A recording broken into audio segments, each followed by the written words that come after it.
ఐకి yeah match అవుతుంది, ఈ షీట్కి ఈజ్, యూ మీదేకి ఆర్.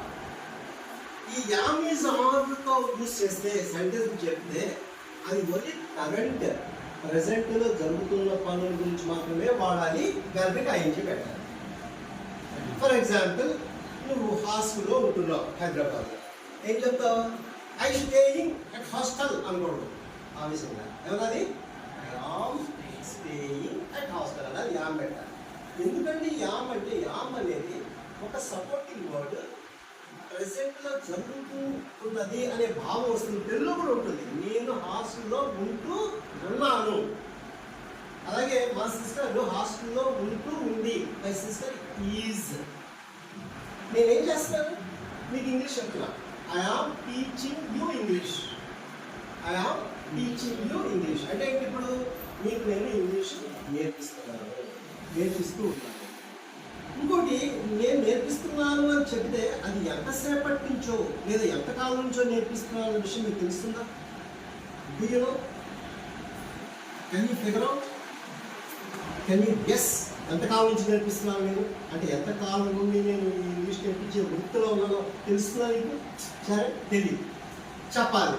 ఒక 20 ఏళ్ళ నుంచి నేర్పిస్తున్నాను చెప్పాలి అంటే ఫర్ 20 years. అప్పుడు I am teaching English for 20 years అని అనకూడదు. అప్పుడు మనకి కత్తి పోయి డాలు వచ్చేటట్టుగా యామ్ పోయి ఏమొస్తుంది?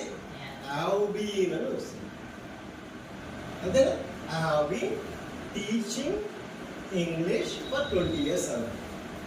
ఇప్పుడు చందు, నువ్వు బిజినెస్ చేస్తున్నావు కదా, ఐ ఆమ్ డూయింగ్ బిజినెస్ అంటావు.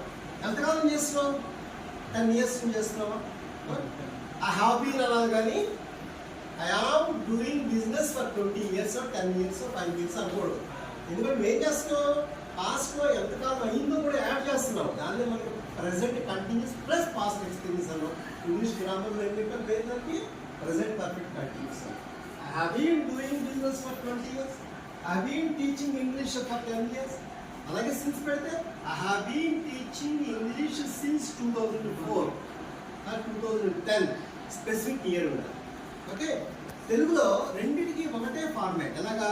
నేను 5 ఏళ్ల నుండి బిజినెస్ చేస్తున్నాను అంతే. 20 ఏళ్ల నుండి బిజినెస్ చేస్తున్నాను అంటే వెర్బ్ ఫామ్ ఏం చేంజ్ కాదా, కానీ ఇంగ్లీష్లో మాత్రం ఖచ్చితంగా చేయాలి, లేకపోతే రావాలి.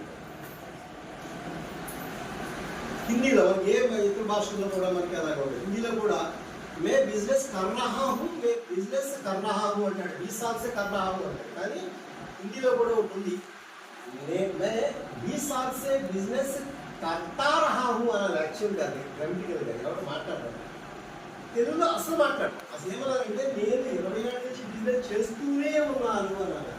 అలా మాట్లాడితే అందులో ఆర్డ్గా మనకి వినిపిస్తుంది, మనకి సరిగ్గా బాగా అనిపిస్తుంది. ఎందుకంటే బాగా అలవాటు పడిపోయాం. సో ప్రెసెంట్ కంటిన్యూస్కి ప్రెసెంట్ పర్ఫెక్ట్ కంటిన్యూస్ అంటే ప్రస్తుతం జరుగుతుంది, అలాగే ఎప్పటి నుంచో జరుగుతుంది అని చెప్పే రెండింటికి ఆ వేరియేషన్ ఇంగ్లీష్లో చూపించాలి, లేకపోతే రాంగ్ అవుతుంది. నీకు మ్యారేజ్ అయిందా? కాదు. మ్యారేజ్ అయిన అమ్మాయి ఉందనుకో, ఐ ఆమ్ మ్యారీడ్ అంటే. Are you married? Yes, I am married. ఎంతకాలం అయింది మ్యారేజ్ అంటే? How long I have been married అంటే I have been married for 10 years. 10 ఏళ్ల నుంచి 10 ఏళ్ళు అయింది నాకు వివాహం అని చెప్పాలంటే హావ్ బీన్ తగ్గించాలి. Have been married